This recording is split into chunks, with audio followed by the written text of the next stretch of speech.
So today we're going to be talking about a bicep curl in a more shoulder flexed position. I really like this drill for working on shoulder stability and muscle balancing of the biceps when the arm is overhead. Especially if you're an aerialist and you're a pulling athlete, making sure that the biceps and rotator cuff can all stabilize in this overhead position is incredibly important. So we're all familiar with bicep curls down here. We just want to practice up here.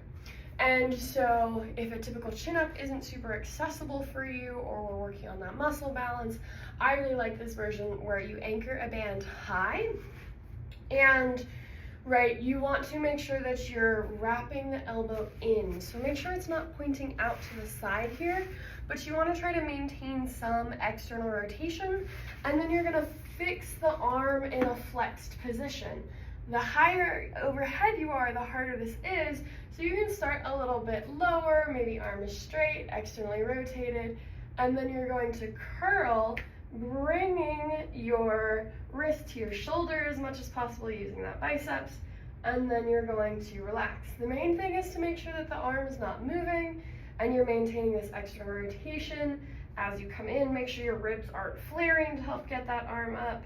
And you should really feel a lot of work in both the rotator cuff here because it has to stabilize, biceps, and maybe even a little bit of anterior delt.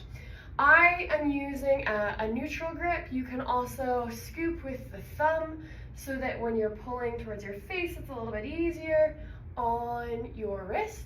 You can do a palms up version to get the more biceps brachii. We'll get a little bit more brachioradialis with palms down, palms neutral.